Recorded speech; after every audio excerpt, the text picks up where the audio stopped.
Could we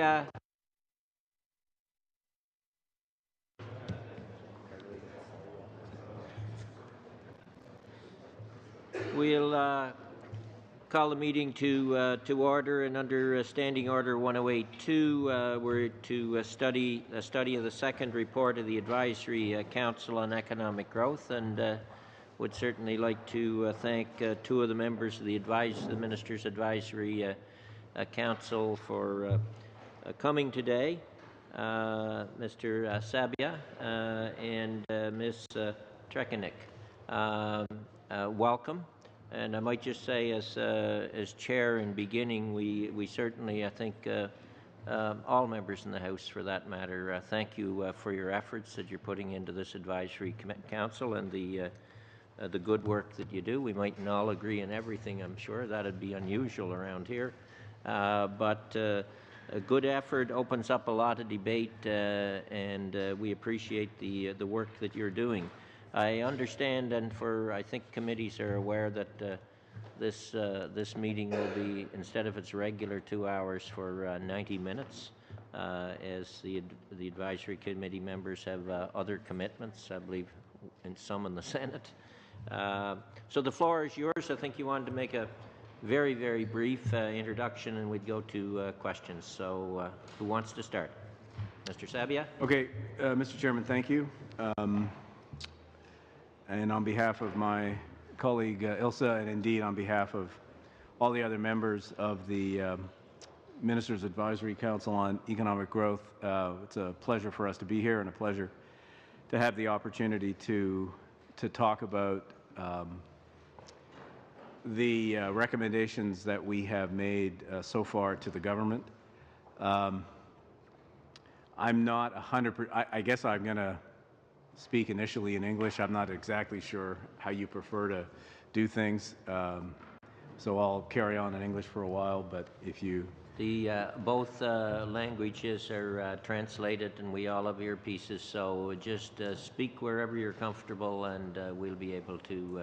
Mais étant donné mon travail à la Caisse de dépôt, je suis très à l'aise. Given my work at the Caisse de dépôt, I would be very comfortable answering your questions in French, so everything should run smoothly.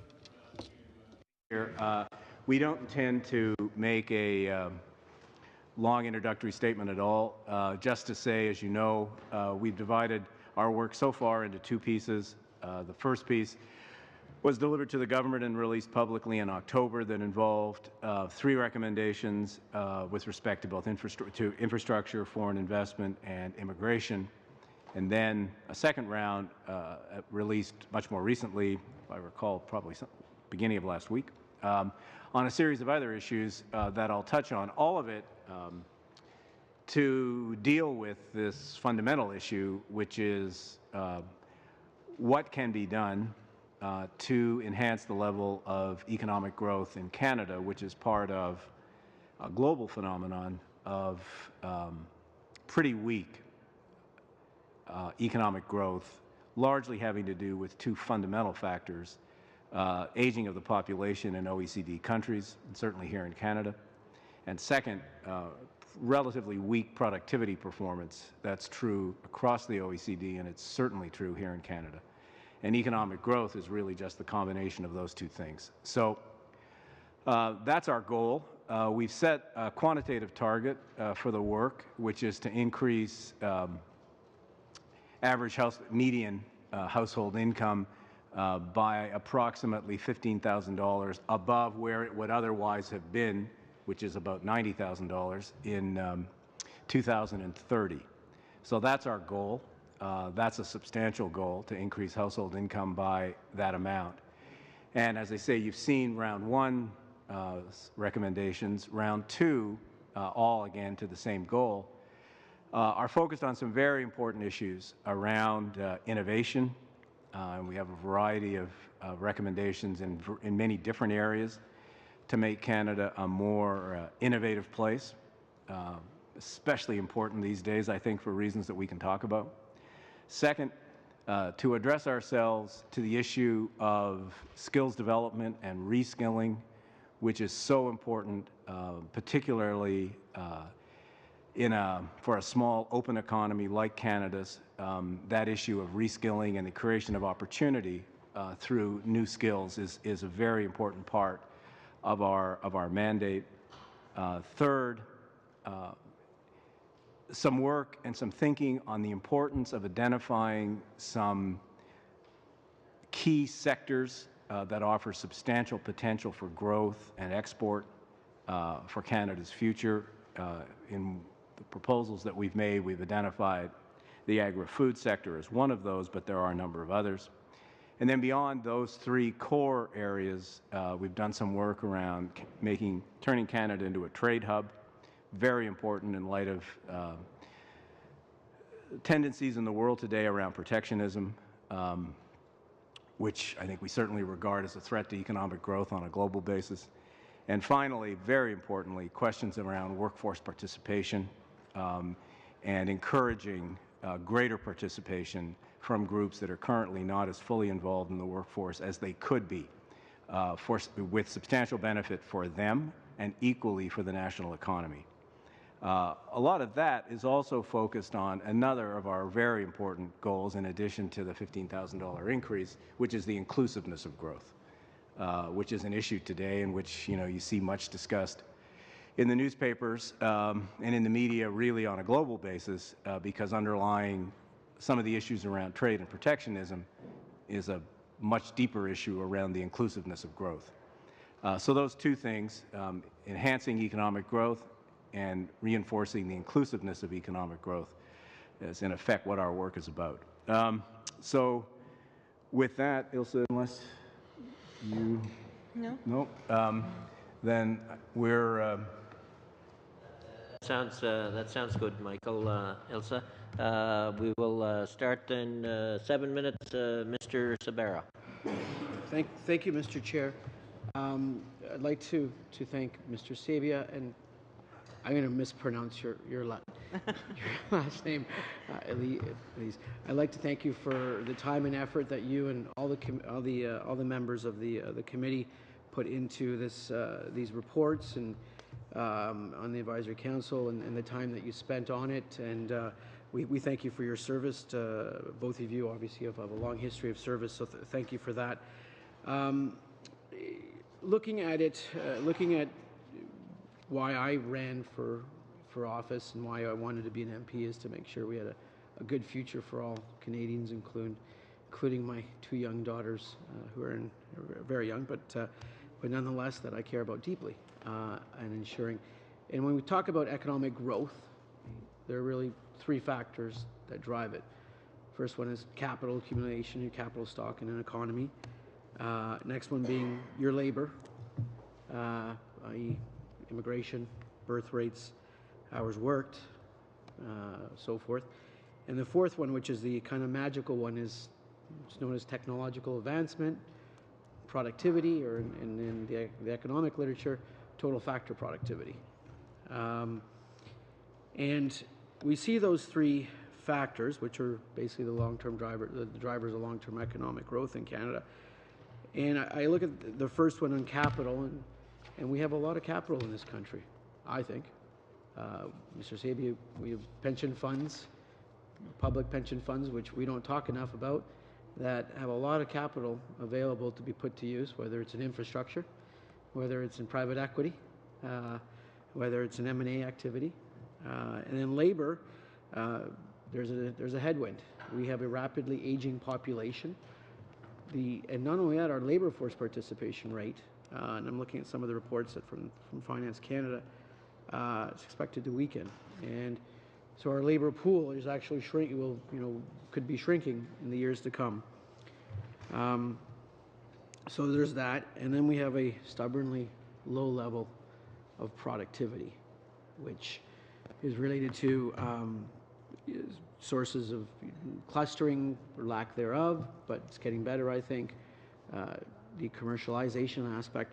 So in all of these reports, and I do want to ask the broad type of question, if you had to pull two or three, or say the top three that are most important, that we can get that real GDP growth rate, which was once at 4.8% and is now 1.5%, So 4.8% going back in the 60s and 70s. And now that we've even averaged 2.4 in the last little bit in kind of a projected period of 1.5%, 2.5%. If we can get that little bump, what are the three top things that you would recommend we do? You want to start this or you want me to? Go. You know, honestly, it's going to sound like I'm trying to avoid your question, but I'm not actually. That it is so hard to do what we're proposing to do, and what the country needs to do to increase its growth rate, that there's no, at least in, I'll just speak personally about this. This is not a 1 or 2 or 3 silver bullet issue. This is a lot of hard blocking and tackling on a variety of different fronts. So, you've seen in both the work that we did in the fall and then the work that was released in the fall and the work that we've done more recently. I think the topic headings actually reflect the things that we think are most important. Canada has an infrastructure problem. And Canada has an infrastructure financing problem because it cannot be all done on government balance sheets. That's the way it used to be done. It doesn't work anymore. You make a reference to pension capital. As wearing my Caisse de dépôt hat, we invest in infrastructure around the world.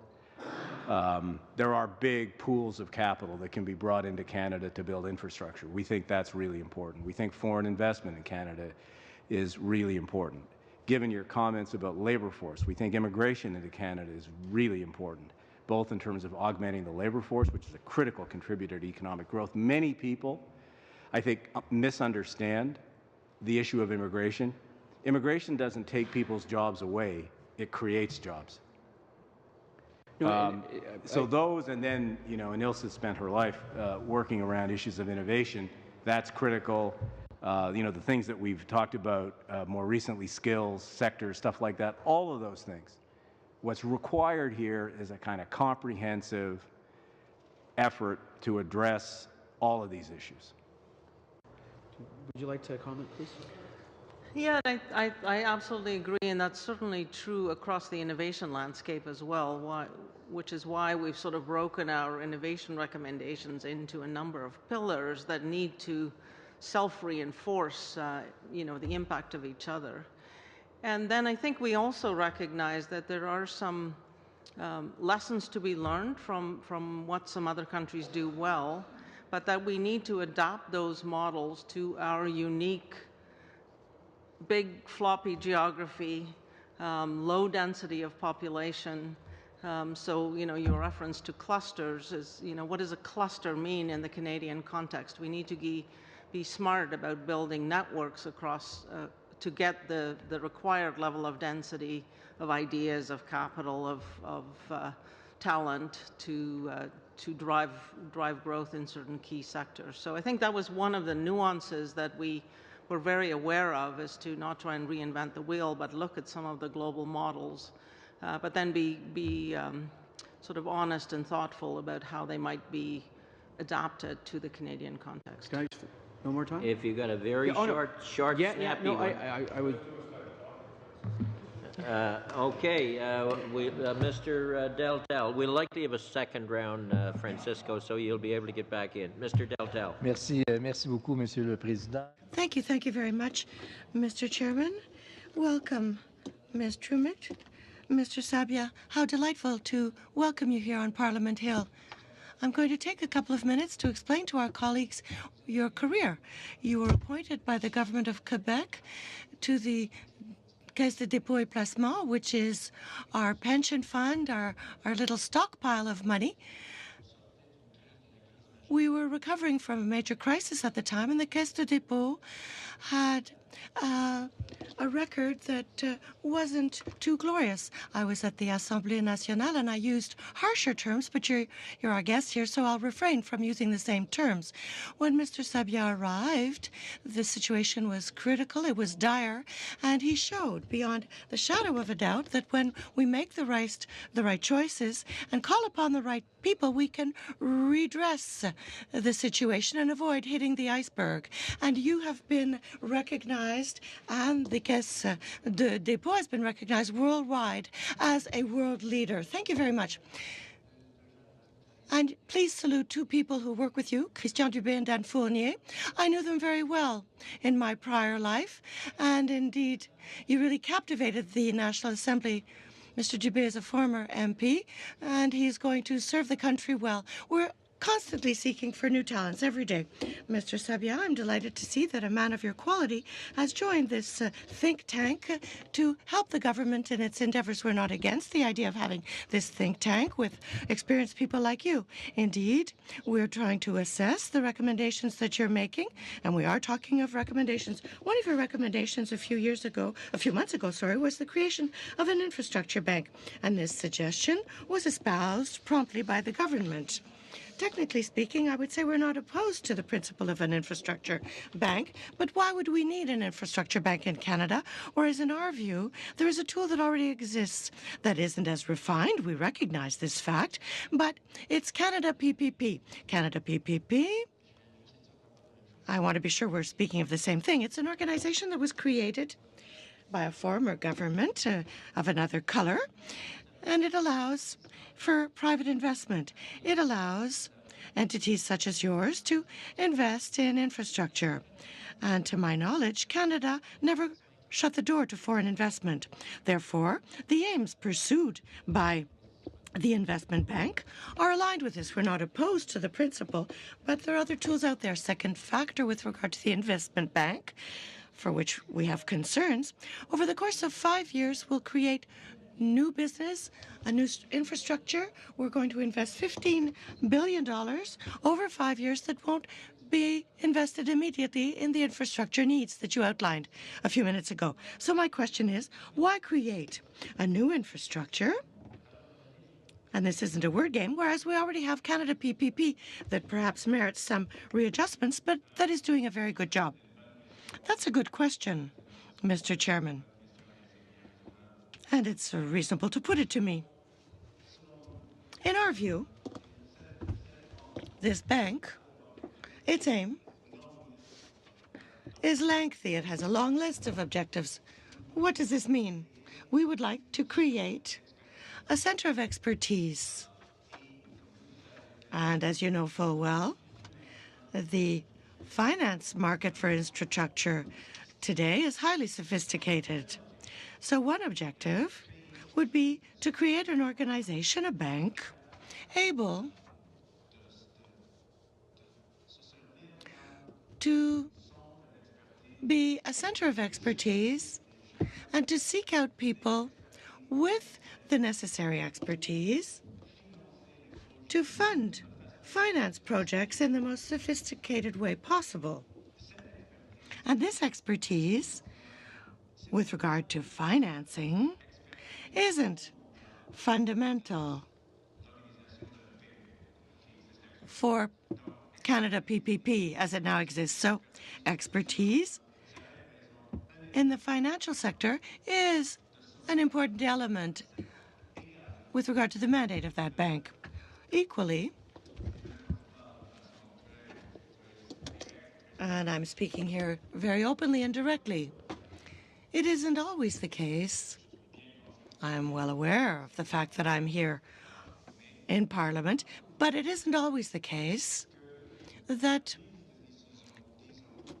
political decision-making, so to speak, always identifies the best opportunities, not just for investment, but the best infrastructure projects. And when I talk about the best opportunities or best infrastructure projects, I'm talking about projects that offer us the possibility of maximizing their impact on the productivity of our economy. Because in the political sphere, there are always other factors at play, other factors that are very reasonable.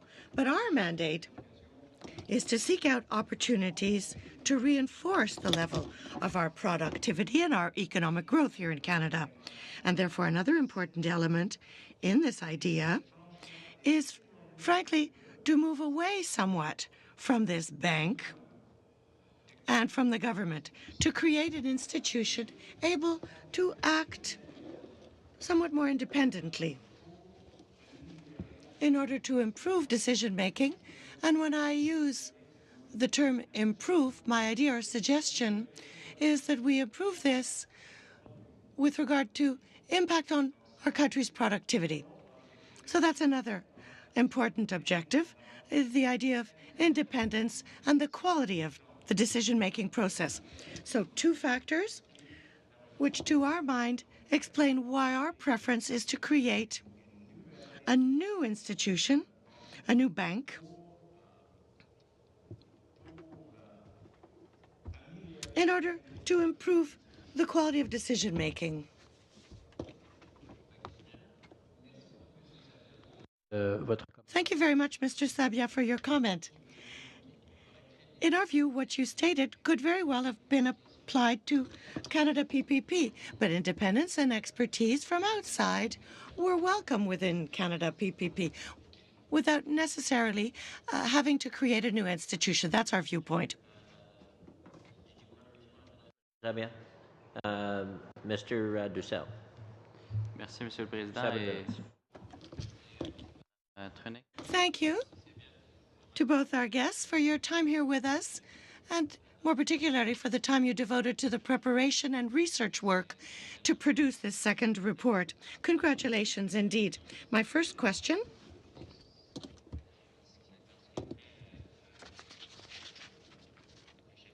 with regard to the chapter entitled Growth of Participation in the Labour Force Market, and with regard to the ideas you've put forward to help women with young children participate more actively in the workforce. You were quite direct in your recommendation. In this portion of the report, you're proposing the creation of a national subsidized daycare program. You mentioned the example of Quebec in the report as well. But my question would be the following.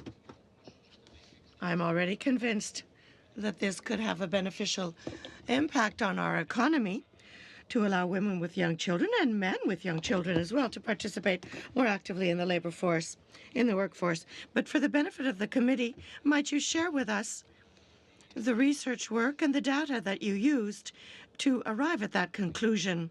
Because I imagine that you based yourself on facts to support this in your proposal to the Minister of Finance.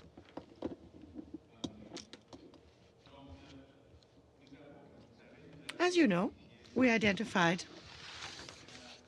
4 groups which, in our view, are very important. Women with children, they're one of these groups, but there are several ways of responding to this important challenge to encourage and increase the participation of women in the workforce of Canada. The model of Quebec works quite well. Why? Because, well, we could compare 2 numbers.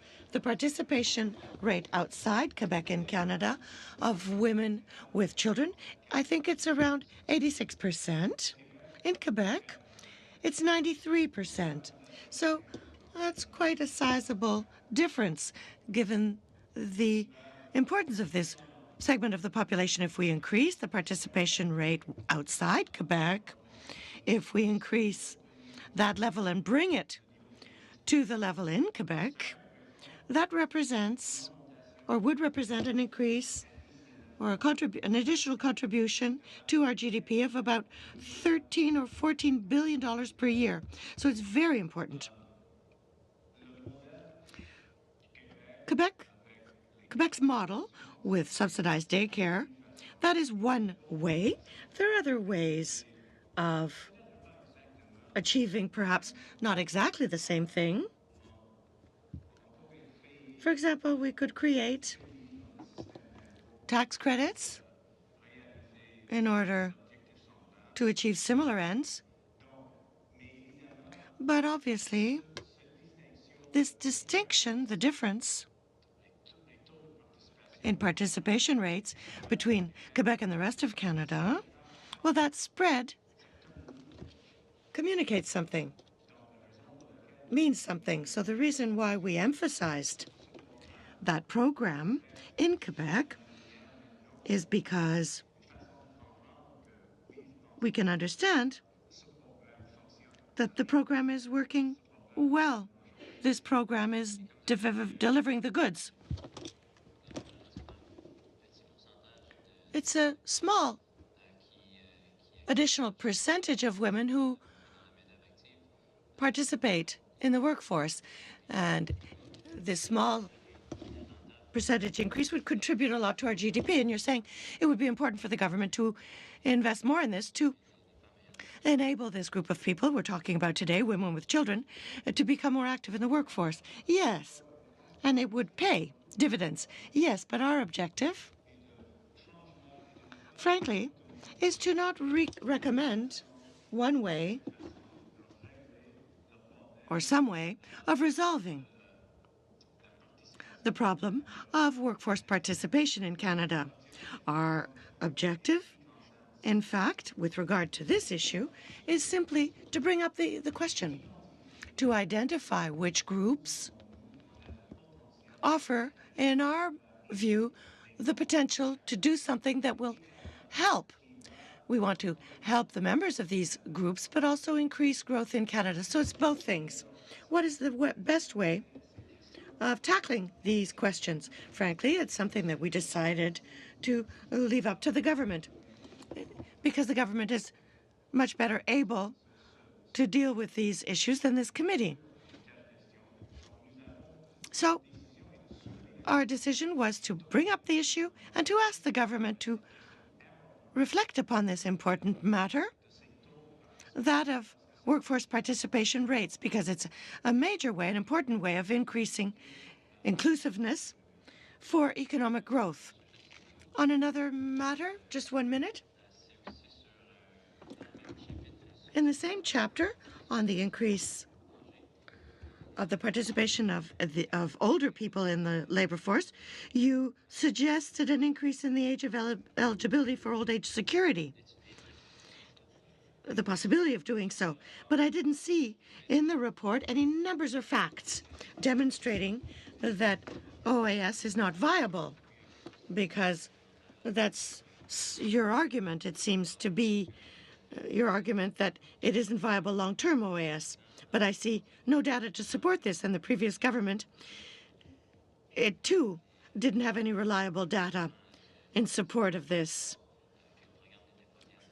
So would you have something to provide to us, numbers that demonstrate that the program is not viable?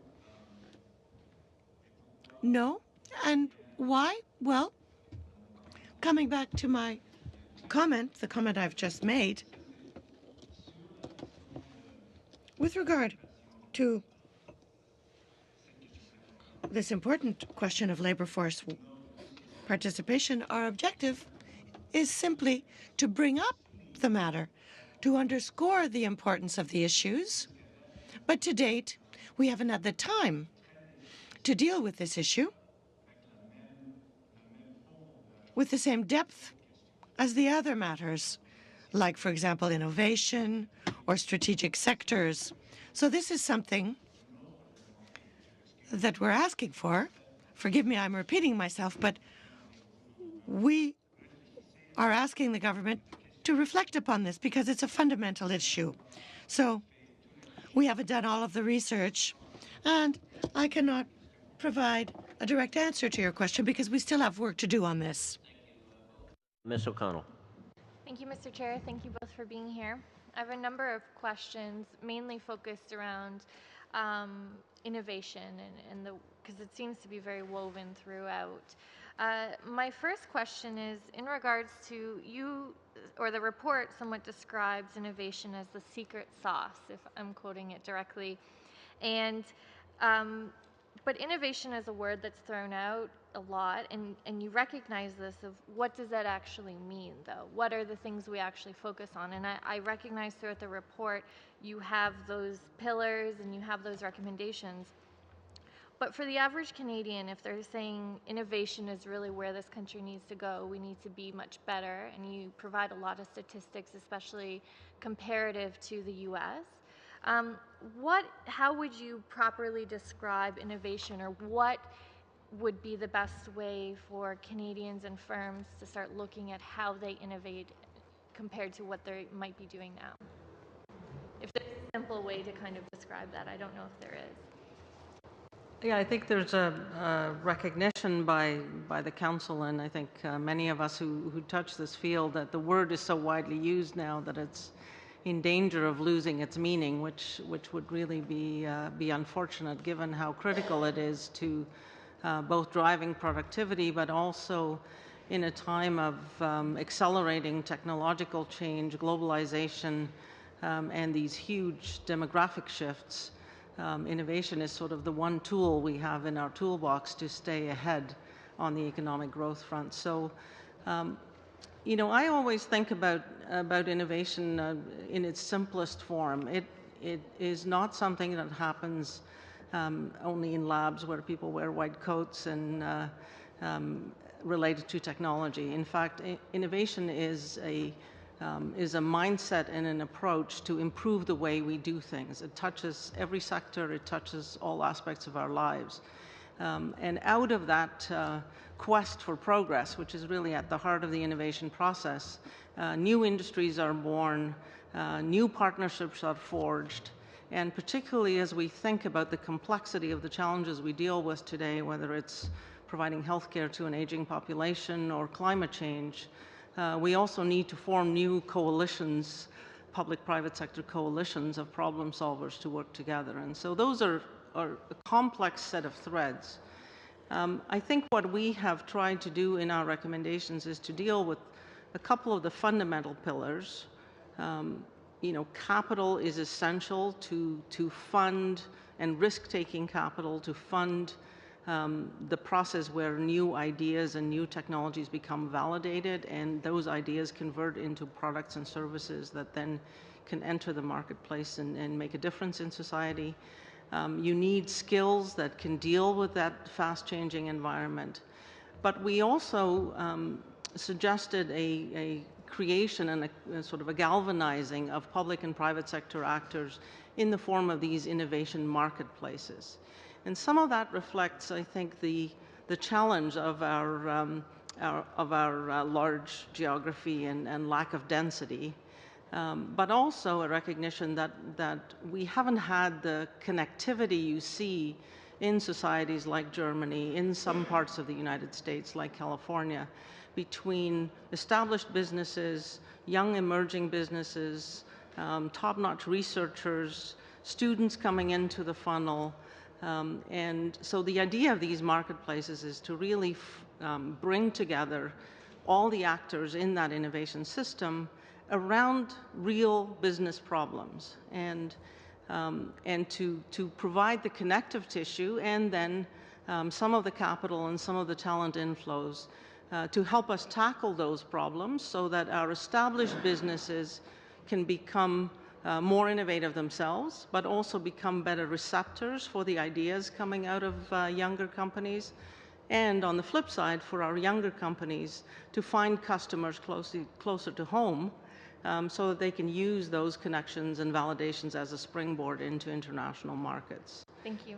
And just following up on that leads very much into my next question. It might be a chicken or the egg conundrum, in the sense of, you talk about investment of, you say Canadian firms would benefit from bigger injections of expansion capital, but then there's also the issue of finding experienced talent.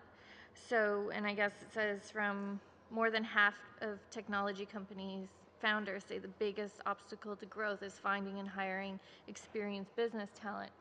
So the question is, if we just create these funds and inject more capital, but there are people and the talent aren't there to know what to do with it, to actually know how to grow. And I read, in terms of having those more local customers and how to really expand, get out of the niche, that you talk about, what's comfortable to them. What do we do first, right? How do we encourage that talent? Or if we inject just capital and then they don't know what to do with it. So have you given much thought to that? Yeah, quite a bit. And this is a really very important point. As Ilse knows so well, in Canada, honestly, we don't have a problem starting businesses. I think the World Economic Forum or somebody rates Canada as the second highest in the world in terms of the ease of creating new businesses. Canada's problem is scaling businesses. We have too many really small businesses that don't scale. And the world today is about scale. So one of the things we thought a lot about and did a lot of work on is how do you scale businesses? And that requires, and you've touched on it, that requires a few things. It requires patient capital. Not just capital, it requires patient capital. Second, it requires talent and specific kinds of talent, particularly sort of managerial and organizational talent. And third, and it's related to the second, what we would call at La Caisse, or in Quebec, accompagnement. I think that's in English, that's probably mentorship. But people don't put enough emphasis on the last of those. In all the work that we do as an investor, for instance, in smaller and medium-sized Quebec businesses, that is always a component of what we do. We always work to connect those small businesses to a network of experienced entrepreneurs, a network of people who have run businesses. Because the biggest challenge that a young entrepreneur or an entrepreneur of any age faces is learning how to scale a business. So in the recommendations that we made with respect to setting up these two funds of patient capital, one of the elements that's constant and is really important, that don't fund the business unless the business can demonstrate to you that it has access to this network of advisors, this network of mentors, so that it can facilitate its growth and therefore scale. And that issue of making accompagnement or mentorship an indispensable ingredient in one of the funds of government financing of these companies, this is extremely important. It won't work if you just throw capital at it. Thank you both very much. Turning to Mr. Albas, 5-minute rounds. Thank you, Mr. Chair. Thank you to our witnesses for the work you're doing for our country. I'd like to actually pick up perhaps where MP O'Connell left off. One of the things that you've talked about is government should choose some key sectors that it should support. Now, in picking key sectors which the government should support, is there a risk that they will choose sectors based on more political consideration rather than economics? And if so, how can that be prevented? I'll start. You want to? Yeah. Couple of points here. It's very important to separate things and to clarify. And sometimes I wonder in the documents we wrote whether or not we got it clearly enough. Because, there's this old kind of 1970s, 80s outmoded thinking today around sort of industrial policy and stuff like that. And I think there's probably pretty much of a consensus that governments that try to pick winners, governments that try to pick individual firms and back them, don't work very well. And what we're suggesting is quite different here. What we're suggesting is and this is broadly true, in fact, of all of the recommendations we're making, is that the role of government is not sort of choice maker. The role of government is convener, catalyst, sometimes investor. But the notion is drawing on the expertise and the capabilities that exist, whether it's in universities, whether or not it's in companies, whether it's in civil society, a lot of different organizations. There's a tremendous amount of expertise that exists in the various dimensions of Canadian society. And what we're proposing is a notion of government that draws this together, pools the best, and mobilizes it to address national issues. On the issue about sectors, what we're saying here is this has to be done on a collaborative basis. It has to be done with a set of pretty clear criteria which we've enumerated, things like the potential of a sector to have a significant impact on GDP growth, its capacity to create durable jobs, what does the global demand situation look like for the products and services of that sector. So there needs to be some objectivity to the criteria that are used here to address the concern that you just raised. But once a sector, we picked ag-food as an illustration, but it's just an illustration. The notion is convene a group of people from that sector and bring them together to address the issues facing that sector. And yeah, maybe government has something to do with, improving the way the sector is regulated or moving obstacles to growth or whatever. But that the leadership, the thought leadership of that work rests in the sector itself. And government's role is just catalyzing that conversation. Now, you've also talked about strategic procurement. Now, would this approach hurt Canadian taxpayers by not prioritizing the importance of cost-effective procurement? No, absolutely not. I think the notion is that, and this is not a new concept, we're hoping that we can finally move to action on this, is that we would begin to think about using a very small percentage of our procurement budgets, which at the federal level is around $18 billion a year. Across the country, all levels of government and public agencies, it's $100 billion a year. That we would begin to use a small percentage of that procurement budget to think about how to bring Canadian innovations into the systems, into the public systems, and to use that more strategic procurement approach to begin to retool the system to think about not just low cost but value, and to actually begin to focus on challenges that need to be solved rather than be prescriptive that the procurement needs to meet these 5 specs, but to say we want this kind of a problem solved, and then allowing the innovative community to come together to propose solutions which may not be anticipated by a system that's focused purely on the lowest cost. And I think as we're looking, and you see it in areas like healthcare, for example, as you look at bringing entirely new disruptive innovations into the healthcare system, you simply cannot evaluate their impact on the system, including their benefits to patients, including their benefits to costs in the system, by simply trying to be prescriptive. And so the benefit is multifold.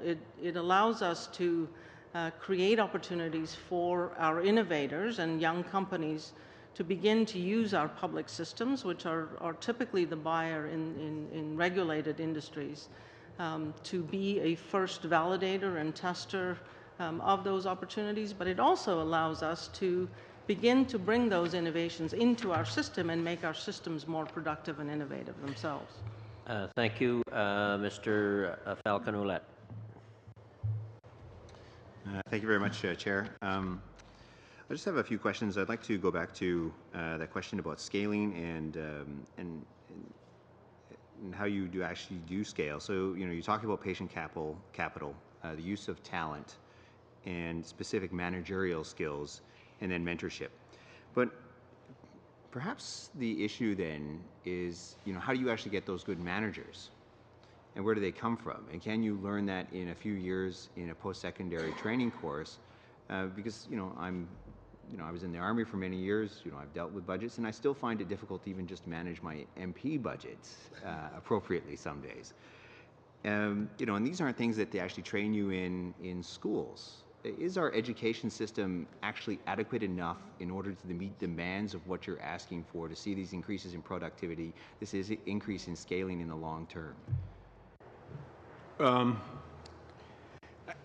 Look, I think, honestly, I'm not I'm not going to present myself as someone who's competent to judge whether or not our educational system is up to scratch or not. I do think Canada has the benefit of having some really world-class universities that are very important in terms of the work that ILSA does, and very important nodes in an innovation ecosystem. So I'm just going to leave the educational side of this to one side, because I think where you really get at this question of mentorship and access to managerial talent, what we've learned in the work we do in my day job is it's about, and there are tons of them, it's about finding people who have lived these experiences, who have not necessarily the kind of people who we try to match up a younger entrepreneur, an entrepreneur of any kind, with, are people who've been through it. People who've started businesses, succeeded running businesses, or people who've worked in larger enterprises and know about the kind of managerial systems that are required to help a company grow and to govern the growth of a company. Our approach to this is more focused on the practical education that people have because they've spent a career doing it, or they're in the process of doing it. Our focus is less on the educational system per se, and more on using this enormous wealth of capability and talent that exists, that's walking around on the streets, and mobilizing that to help people who want to start businesses and how to scale businesses, to show them how to do it, and work with them as partners, work with them as advisors. That's kind of more the notion. But I guess my fear is that if people have had, if we don't have enough businesses which are scaled, then, and so there's very few people who have been very successful at it, and we have a lot of people who've experienced with failure. Failure is very good as well. We always need failure in order to learn. But one of the things I learned in the military is, no true great leaders are ever born. You can train to be a leader, you can train to be a manager, and you receive that continuous training throughout your time in the military. And so I guess my question is, are we not doing something perhaps in our post-secondary training? For instance, we see often students who come and they do a sociology degree. I'm an anthropologist. I love anthropology, but I wouldn't profess to know how to run the Caisse de dépôt, or to be able to do what is necessary in order to manage the Canada Pension Plan. I understand civilizations and societies and how they function, but and maybe my skills, if I combined it with something else, maybe we're not using our post-secondary training, because we have really good elite schools, McGill and the Toronto and a few others, but maybe the other ones, we have too many people doing too many things which aren't going to lead to the long-term success we need in our economy. And I guess, since you said maybe you'd like to talk about that for a bit. Well, I would say, there is a growing recognition that, and an appetite, frankly, among students to get more exposure to startup ecosystems. You see campuses across the country, universities and colleges now offering these kind of immersive education programs and exposure. And frankly, to Michael's point, it is a bit of an apprenticeship to learn how to run a business. And frankly, joining a high-performing startup team is a fantastic learning experience because you have to sort of do everything from that perspective. But I think there are some very specific gaps that we see. And it's partly a maturing of the ecosystem. As you have more scaling companies, you have more of this talent recirculating. You see innovators that have built companies elsewhere returning to Canada and looking to join and support an emerging cohort of young companies. But if I just take the example of life sciences and biotechnology, where we have extraordinary research expertise and talent coming out of our post-secondary education institutions, we invest very heavily. It's highly specialized science. But we're still relatively immature in terms of scaling businesses. So what you see with some of those high-performing teams is they have to bring managerial talent from elsewhere to join a team that may be here, and that helps then train some of that younger talent to do it next time. So it is an ecosystem that we need to mature, and in some cases where there are specific gaps, we need to fill them in real time, which is partly has come out of our recommendations as well. I don't want to take your time, but Okay, I just got to make a quick answer. I got to make one comment. There was a recent McKinsey survey of a whole bunch of global CEOs. This is an advertisement for a liberal education, and when asked, CEOs, big global companies, what is the educational background that you wish you had more of in your company, and that you wish you personally had more exposure? What was the answer was? I wish we had more philosophy majors. So a liberal education and broad-mindedness and the capacity to think, that's really what this is about. Thank you, Mr. Liebert. I just want to make a couple of comments. And first of all, thank you both for being here today. A couple of comments and observations, and try and tie a number of things together and get your response to it. So, and I know this has nothing to do with you folks, but when I take a look at the council makeup, I'm a little disappointed that it's heavily weighted against the West. There are 2 members east of the Eastern time zone on the council. But that's not your issue, but I think it may feed into a couple of the other comments I want to make. One of the government's consistent talking points is that the environment and the economy go hand in hand, yet in neither report nor in the discussion today have I heard you mention the importance of the environment if we're going to have economic growth, or what role the environment movement is playing or will play in economic growth. Then I also see a complete absence of anything relating to what the industry that has driven our Canadian economy for the past 20 years, and that's the natural resources industry, where probably there has been more innovation in the last 20 years than maybe in any other industry in the world. And so I guess I want to get a sense of, and then the final comment that I would make is that one of the greatest deterrents to foreign investment is tax structure. And you haven't mentioned taxes, and I think we've got a looming situation in our country where we may be in an uncompetitive situation if the United States decides to take some serious measures on taxation. So I'd just like some sort of general comments on how all of those things tie together with the work that you're doing.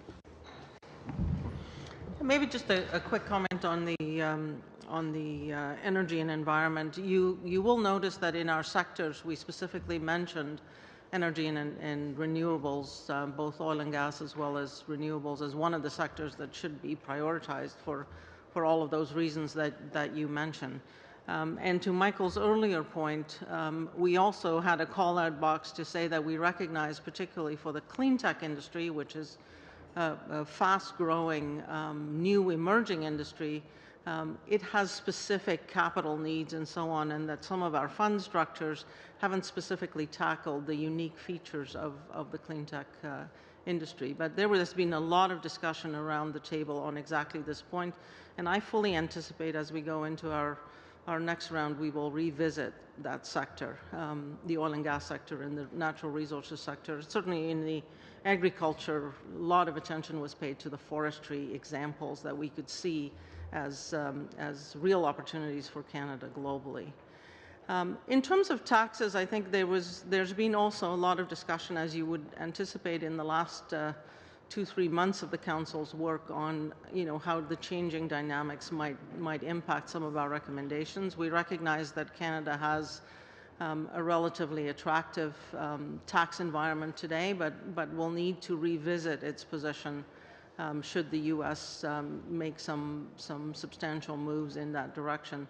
But I think there's also recognition around the table that tax is only one element of what drives inclusive growth, and we certainly wanted to make sure that it was, it's considered, but it's part of a package that we need to always keep in mind as we think about a more holistic strategy to drive inclusive growth.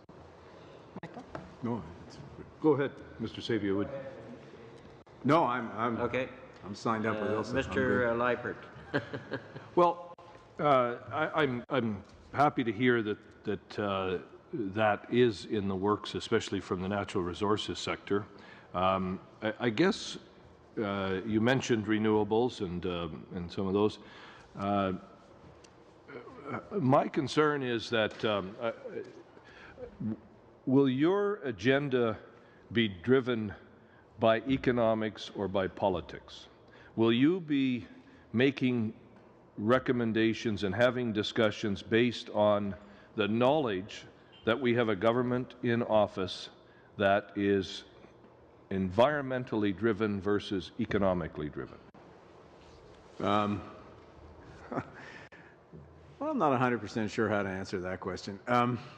I think I'll just probably say, look, I think you can see it in what we've done so far, that the focus of what we're trying to do is provide, a menu of ideas on things that we think are pretty directly connected to economic growth. Now, in fairness to your question, what the government chooses to do with those recommendations, the government's going to have to take a decision as to whether or not they're interested in some of the things that we have to say or not. I would say that I thought that the government's reaction so far to the first round of recommendation that we made was reasonably quick, and they're getting on with the job of some of the things that they need to do. So from our perspective, when we meet as a group, our focus is what can we do to generate economic growth, and what ideas do we have to do that. As to the overall complexion of the government, you should probably ask other people about that rather than us. Thank you both, and they probably will. Mr. Greywall. Thank you, Mr. Chair, and thank you to the witnesses for coming today. You spoke about the increase in immigration targets in your first report, and you mentioned it again in your most recent report. I have a unique story. I'm the son of immigrants. My parents came here in the late 70s, early 80s. They worked really hard, and lo and behold, I got a chance to go to some of the best schools in the country. But something really interesting happened when I became a member of parliament is that I heard people, my parents' generation, now that are well settled in Canada, starting to complain that new immigrants were taking their children's jobs, which I thought was the irony, was not lost upon me. I'm sure that somebody was complaining that my parents were taking their jobs, and how, you recommended that, immigration is good for economic growth. Can you expand upon that a little bit more? In layman's terms, so like the average everyday Canadian could probably understand it. You want me to start? Yeah, sure. Well, as I said before, and I'll try to break this down, economic growth is just a combination of two things, which is how big is your labor force and how productive is labor. It's just about labor force and productivity. Put those two things together, you get economic growth. So try to take that down a level. The bigger your labor force is, the more people you have, the bigger your domestic market, the more demand there is for products and services. That creates growth opportunities for businesses. They hire people. That creates more jobs. More jobs creates a virtuous circle of more consumption, more investment, more jobs. So, I mean, that's how it works. But the idea that, and it's around a lot, you can certainly see it in, the current circumstances politically in the United States. You can certainly see it in Western Europe. And I think to some degree, it's true here in Canada, that people perceive that if someone comes in, then that's a job that's being taken from someone. What they don't see is that that person coming in creates a demand for things which contributes to a positive cycle of growth, which it creates opportunities. And that's a view that we very strongly hold in this council. The other part of this that's really important from an immigration point of view, you know, I mean, it's a statement of the painfully obvious, but the world is just filled with smart people. And the more of them that we have in Canada, the better off we are, particularly in a future where competition is going to be about knowledge. And it's going to be less and less about physical force and more about intellectual force. So, you know, I spent a lot of time, because we do a lot of business there, I spent a lot of time in India, spent a lot of time in China. I mean, these countries are just filled with talented people. And I mean, literally filled with talented people. And they're not just there. There are many, many other countries around the world where the same thing is true. So our view is, if Canada can get its share or more than its share of top talent that comes from other countries, that's going to contribute to the kind of, you know, work that ILSA does. That's going to contribute to innovation. That's going to create more managerial talent. That's going to help companies scale. That's going to help create new ideas, create new businesses. I mean, we're in a, you know, it's an old phrase that was coined a long time ago, a war for talent. And immigration is a source of talent. And the more of it we have and the more disproportionate share we have as Canadians, I mean, the better off our economy is going to be. And that means it's better off, it's going to create opportunities for everybody.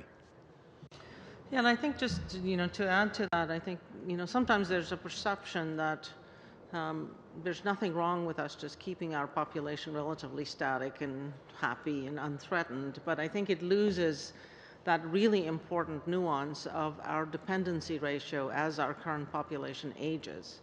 And in fact, we have a shrinking labor force as a result of that. So bringing in new talent, and you see it from the latest round of Statistics Canada data that just came out, immigration is more important than ever.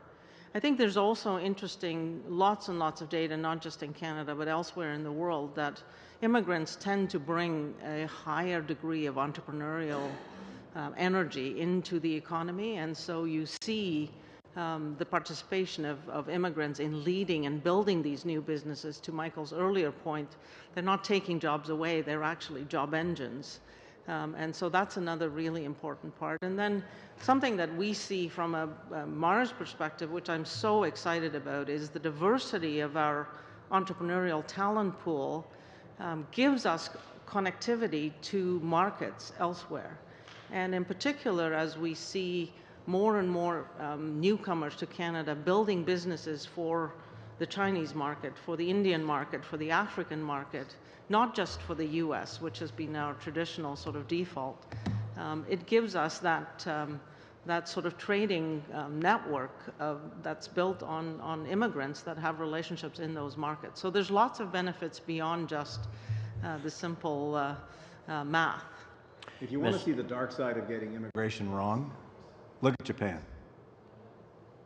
And look at the last 20 years of Japan's economic performance.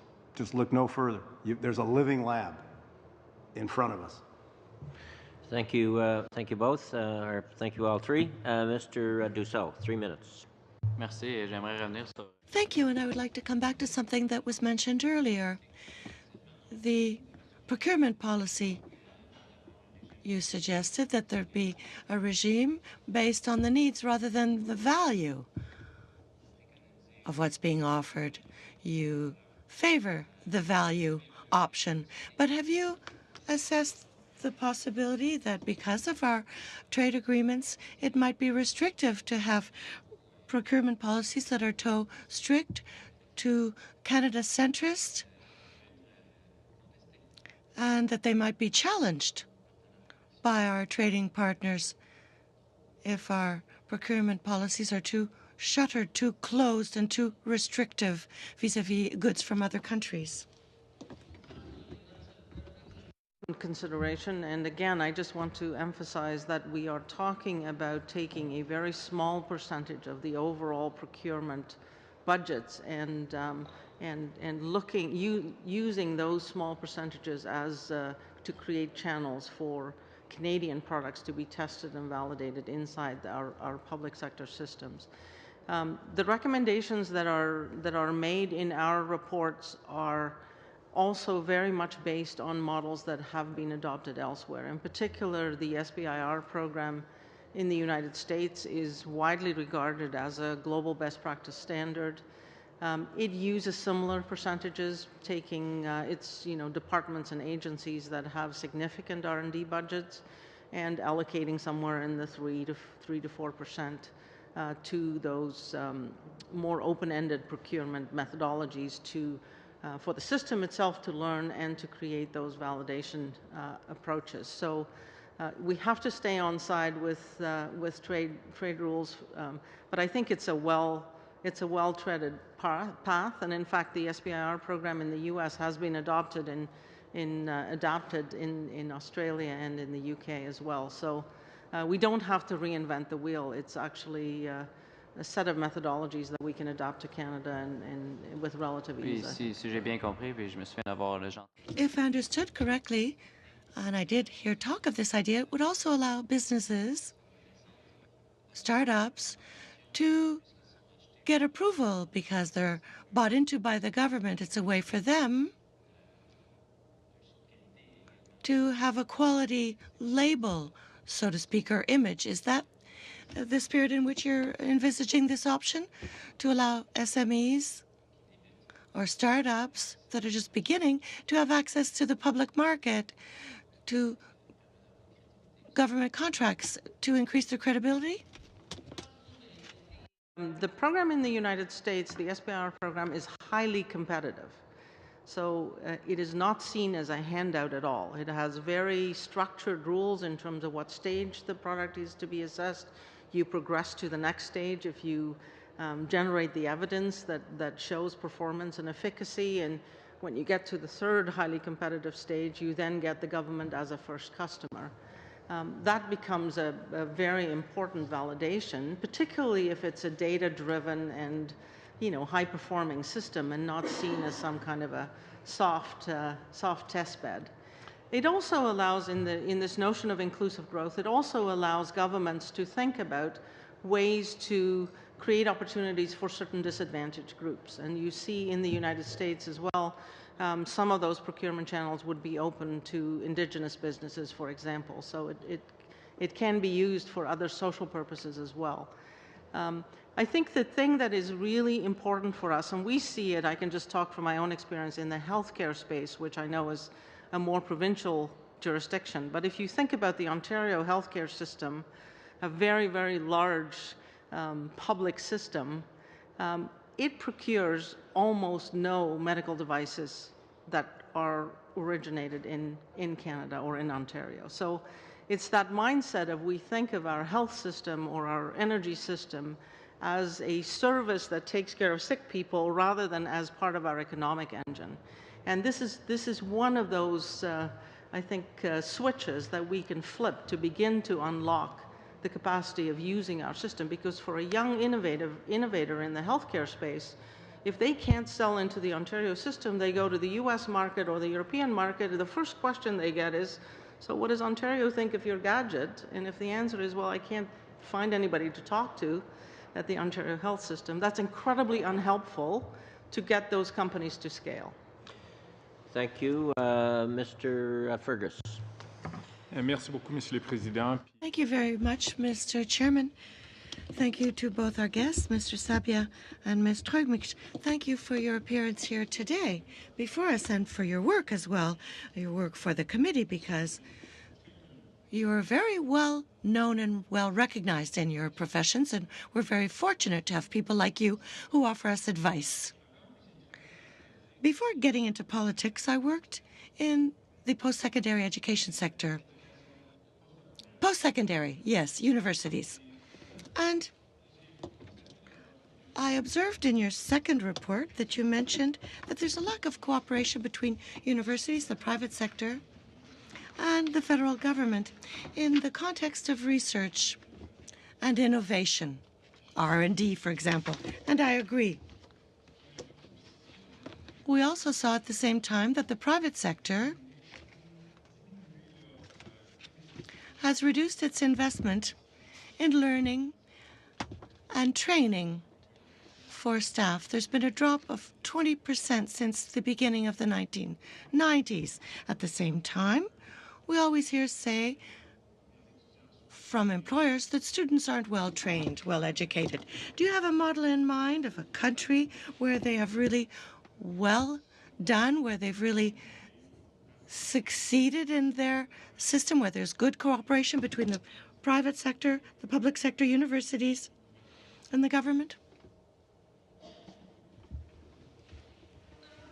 I would say that that we can take pieces from and look at. Certainly, the the Fraunhofer models in Germany are very well regarded as models of collaboration between industry as well as the public sector, as well as post-secondary education. As you know, they have a much stronger sort of apprenticeship system in the middle that provides some of that glue.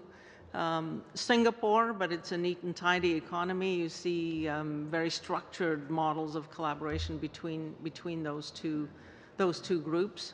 I think in our case we have a number of reasons why there is this continued sort of challenge to bridge the gap and broker the partnerships.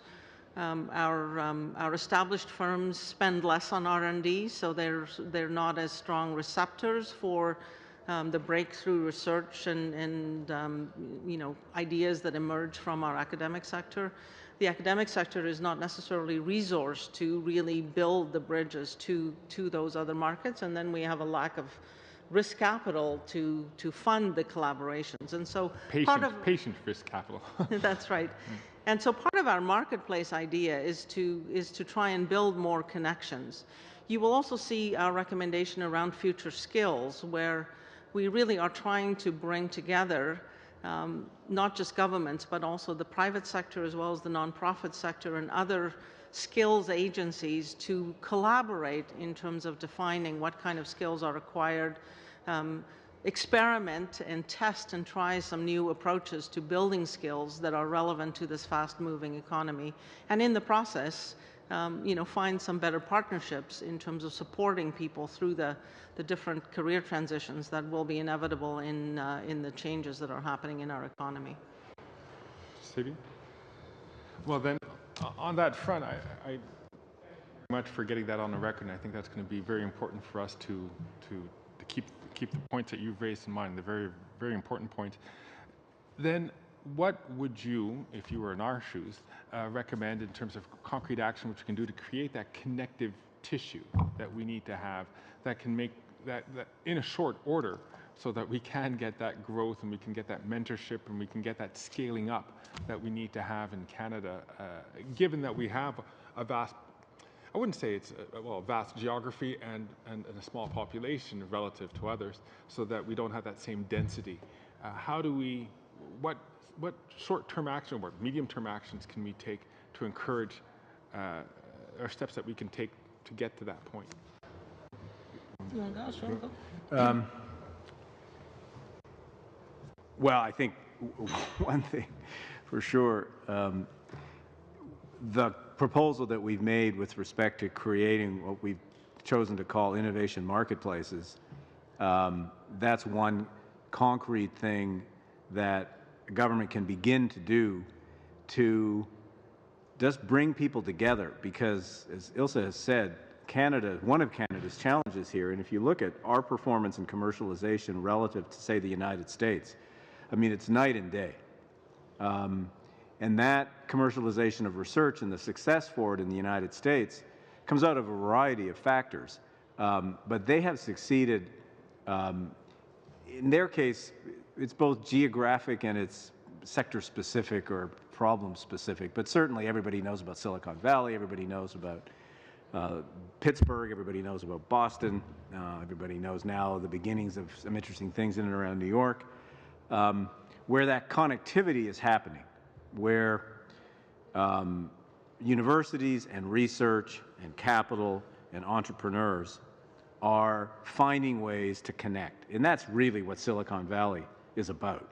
You're seeing some of the same thing happening in places in Israel. It's happening in a variety of places around the world.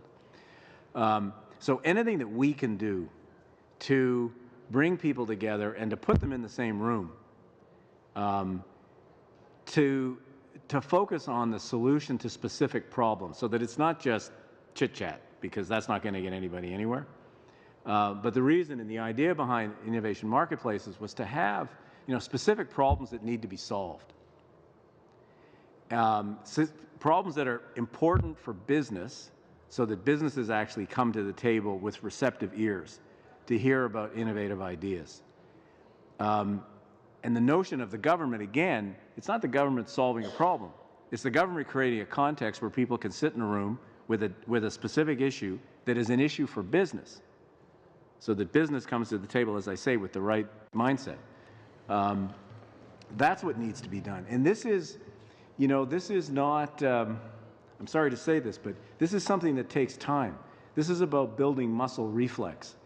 This is about building different standard operating procedures. I mean, let's be honest, and I'm not going to make any friends when I say this, but there are a lot of people in the academic world who think that commercializing research somehow debases the pursuit of truth.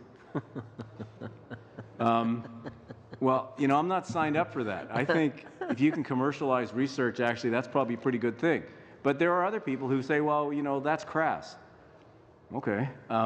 But, that's a cultural factor. That's not going to go away tomorrow. That's something that's going to have to be worked over years and years and years. In business as well? Sorry, Greg. Sorry, just so I could answer that part of that answer. Elaborate. Time is up. We'll have a time, hopefully, for one more question from each of the parties. There is a point I do want to make. The area I get the most calls on in your report, both positive and negative, was from the agri-food sector, in a very positive way from the agriculture community in general and industry, on emphasizing that's one of the industries with potential, and some concern from the dairy industry and in what was mentioned in your report. Because, and I don't think this was your intent in any way, and I do know that your report is based on the conference board study. I would suggest that you gather some other facts from Dairy Farmers of Canada, because what is their concern is that this will again open up an attack from those that don't like the supply management industry, that I would suggest use quite a number of would you call it, alternative facts. And just on your point on productivity in here, keep in mind that the dairy industry is number 1 or 2 in 7 of 10 provinces. It's a $19 billion industry in terms of the GDP in 2015. And the report here talks about productivity. Well, our productivity in Canada per cow, we've got the cutting edge in technology in our dairy industry in Canada, second to none. Our cattle are our Holstein breed is the most productive dairy cattle in the world. Our production has increased 130% over the last 40 years. In the United States, it's 116%. And New Zealand, which is always held up as the example, is 49% increase. And the last point I would make is we have an industry here that is healthy, that doesn't depend on direct subsidies. And it should be noted that in Australia, just announced, is a $578.8 million bailout package for the dairy farm industry there. In the EU, they just announced a £1 billion bailout package.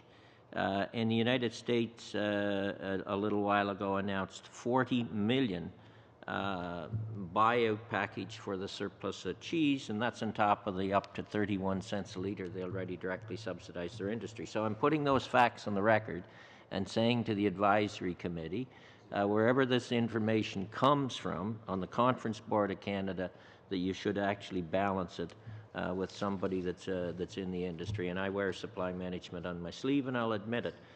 Turning then to, So I want to be really clear on this point.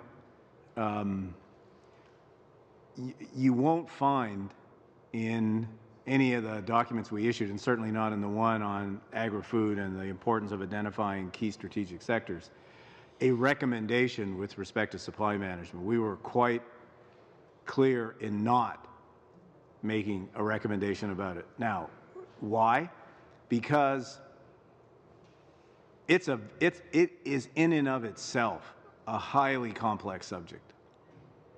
And it's not something that you can leap to conclusions about one way or the other. It's something that requires a lot of intensive study in and of itself. Our focus in making the recommendations that we did was actually a bit different than that.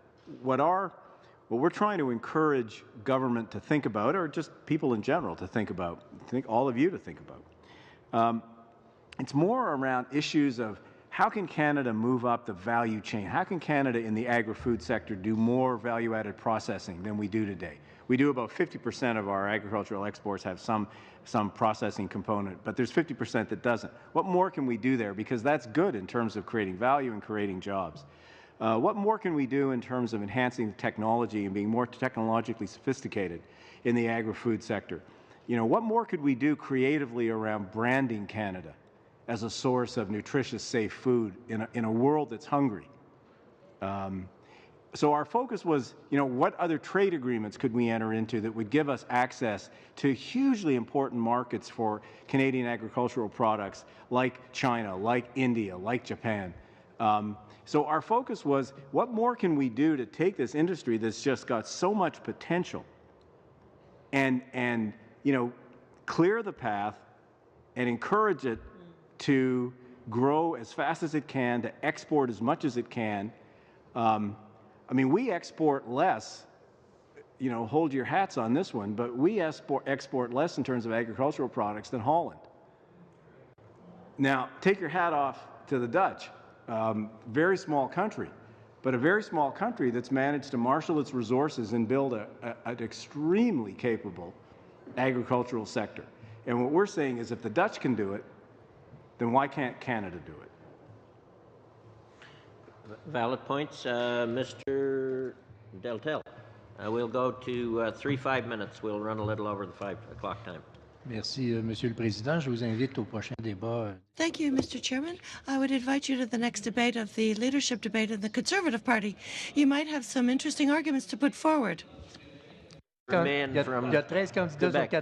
There are 13 out of 14 candidates who share your view. Mr. Sabia, I'd like to come back to you, of course.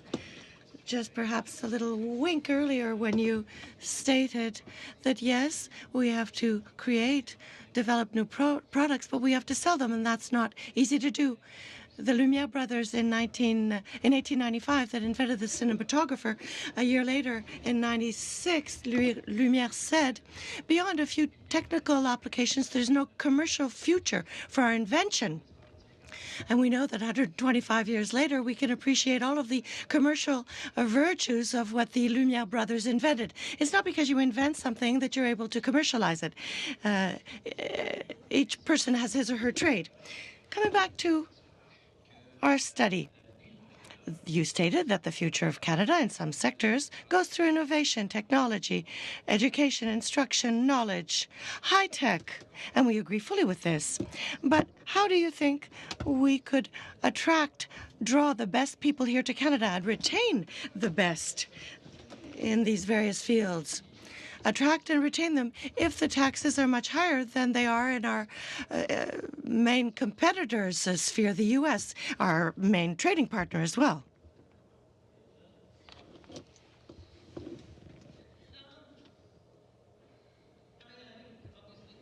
Have a competitive tax environment to create that environment, but we also need a rich field of opportunities for people to come to, because typically they would move to Canada in fields like technology, knowing that they're not just coming for one opportunity, that there are opportunities for that they might move to beyond the first entry point. So it's creating that rich innovation ecosystem that's high performing, and coupling that with quality of life and communities and healthcare. Because even talented human beings still make very, very basic human decisions in terms of where they want to live. I will tell you from my window today, I feel incredibly optimistic about that. The talent we see that want to come to Canada today is beyond anything I have seen in the past.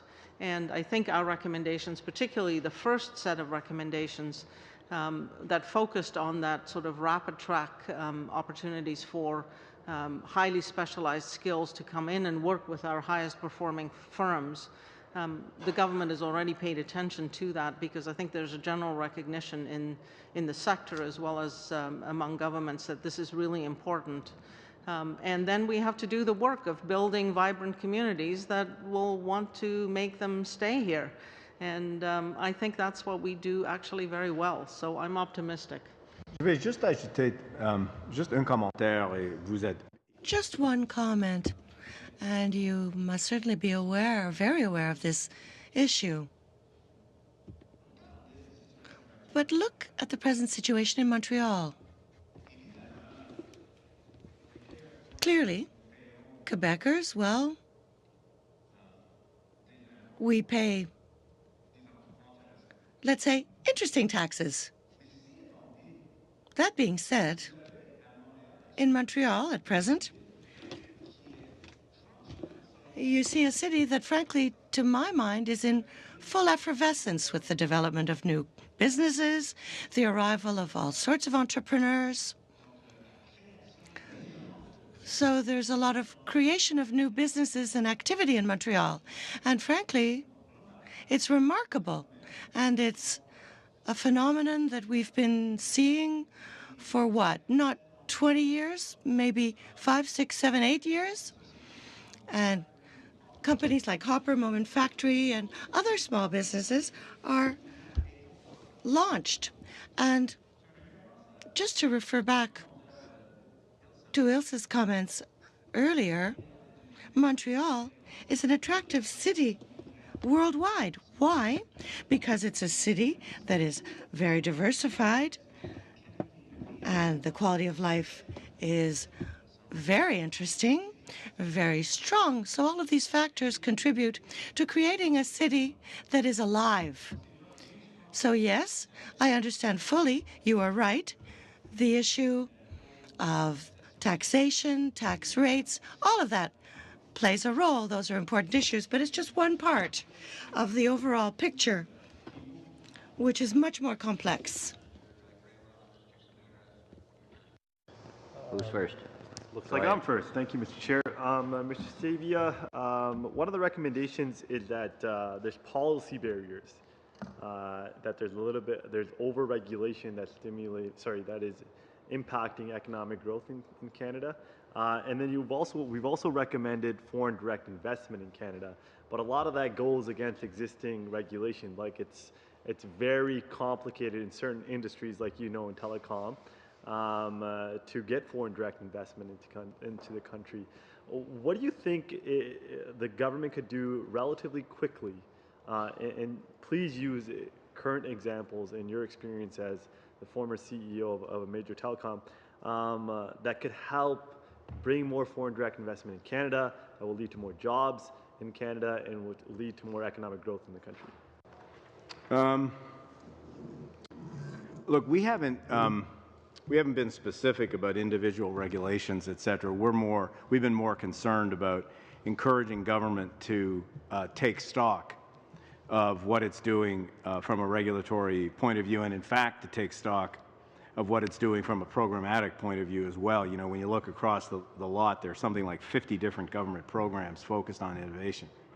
Well, sometimes you can have too much of a good thing, and maybe if there were fewer of them and they were better focused, you'd have more impact. So we're hoping that government will take on that challenge and actually, clean house a little bit and align these things better with what needs to be done.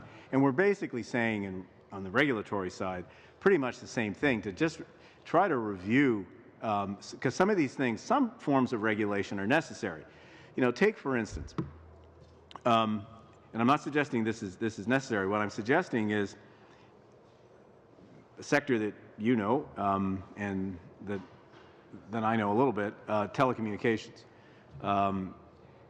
or banking. Canada has today a set of rules around ownership structure in those sectors. The reason for those are they're complicated.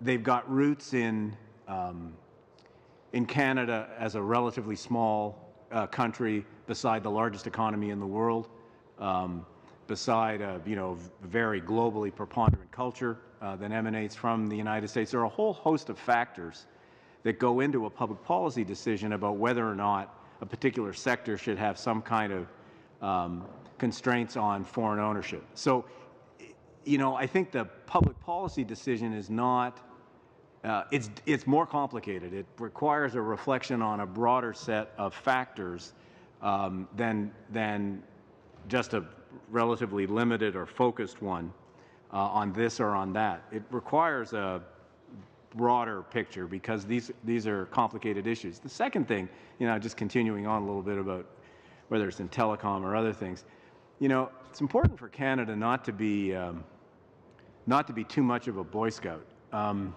If we think as a country that America is wide open to foreign investment, that's just wrong. America's not. There are all kinds of hidden barriers that exist there. There's all kinds of, take for instance, again, I'm not suggesting it's wrong. I'm saying it reflects a public policy choice.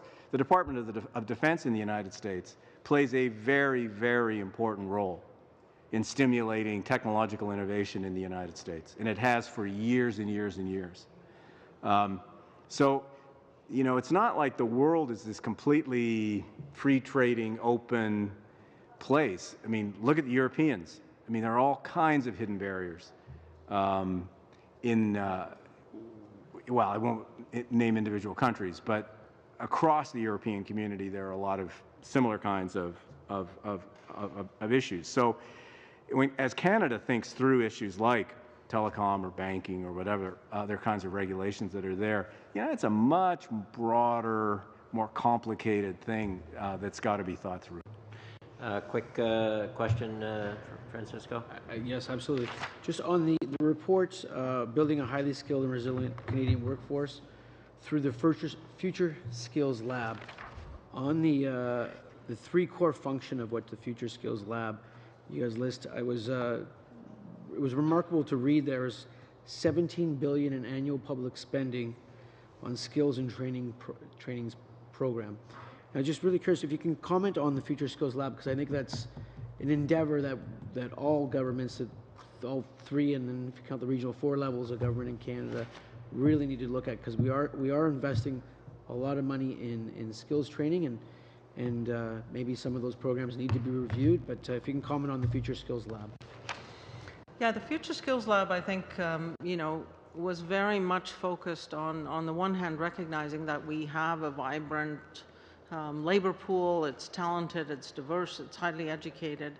At the same time, we are facing some very important shifts coming in the future of work and the nature of jobs through automation and digitization and so on. And so the idea of the Future Skills Lab is to really sort of fill a bit of a gap in creating a neutral entity that sits between the educational institutions, corporate training environment, some of the nonprofits that deliver skills training, some of the regulators provincially and so on, to create an opportunity for all of these groups to come together and begin to identify shared challenges, experiment with new approaches, new innovative approaches to skills training after sort of creating alignment on where some of the pain points are. Also beginning to create more agile data collection mechanisms to stay ahead of the trends, using particularly digital signals, which are not typically captured in labor market information systems. And then very importantly, to, in a very evidence-driven way, begin to collect the results of those shared experiments, bring some of the best practices from global institutions. Countries like Singapore, Australia are doing very interesting things on future skills, and make sure that those learnings are widely available to organizations at the provincial level, at the federal level, and in the nonprofit sector, so that we can up our game on all fronts. And we think it fills a very important gap to foster that kind of new environment to try new approaches. Thank you all. Mr. DeSalle, time for one question, and then we'll have to cut it there. Ouais, ça va être une question assez rapide. Yes, it'll be a very quick question. Earlier, Mr. Sabia, you mentioned the role that the government might play to enhance economic development, and you spoke about a role of catalyst and investor. I would like you to elaborate further on that latter role, that of investor, because traditionally we've seen the government of Canada, very recently even, lend important amounts of money to private companies. For example, Bombardier, with a loan of $380-some million. In Quebec, we've seen the investor strategy where Quebec, in the C-Series, rather bought shares in the project, in the company itself. So is that what you're proposing, that the Government of Canada play more of an investor role? And do you think that it's really the proper role for a government to invest directly by buying shares, for example, in a private company?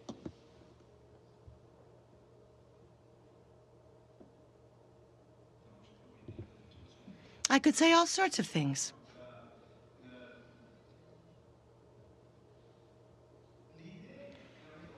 The idea, or the reason why we identified in the context of a government that is a rassembleur, a gatherer, a catalyst, and therefore an investor, those are the three elements outlined. The objective is to try to present another image, a new picture of the way in which a government might not intervene but work with the private sector to gather, rally together the skills of the private sector and other sectors and have them work together in order to mobilize our society in order to achieve important objectives. First of all, to propose ambitions and targets, performance targets, high and ambitious targets, and as well to bring people together so as to try to achieve these objectives. In that context, the idea of being an investor, I'll give you an example. Just to come back to our conversation on infrastructure funding. And this is another reason why, coming back to Mr. Delta's question with regard to investment banks, this is another reason why there are options. One of our suggestions is that we deal the financial participation of a government in the funding of infrastructure projects as an investment. So the expense is an investment. I'll give you an example. In Montreal, the Caisse, where I work, is in the process of planning a new public transit system, and we're negotiating with the Government of Quebec and the Government of Canada the way in which these two levels of government will participate in this project. But the aim is not at all to ask for a subsidy, a grant from them, but rather an investment. An investment that will generate a good yield for both levels of government. So it's another way of viewing the participation of the government. In all cases, governments won't be able to invest. That isn't realistic. But in several situations, for example, the funding of infrastructure, there will be opportunities. And we have to change the way in which we think of these things. So that is the reason why we're emphasizing the idea of being an investor. And also, and I'll wind up quickly, investment isn't always just having an investor financially involved. For example, if a government does something to, for example, facilitate the development of a skills lab, that's an investment. That's an investment in the skills and abilities of our labor force. And the idea is to encourage a higher level of participation. in the workplace, in the workforce. So that is an investment that will generate a yield socially and indirectly, I believe, economically. So it's in that sense that I view the role of investor, development of human resources, etc. And in that case, yes, in that sense, that is the reason why we're putting forward this investor idea. With that, we'll have to end today's discussion. Thank you very much, Ms. Turnek and Mr. Sabia. I think we've had and thank you for your thoughtful answers to questions and the discussion you provoke and the work you do on the advisory council. I think we really appreciate that as a parliament and as a people. Just one bit of information for committee members before we adjourn. The deadline to submit amendments for Bill C-240, that's the May bill, is 5 p.m. Tomorrow. And so with that, we will actually adjourn till next Wednesday. Meeting adjourned.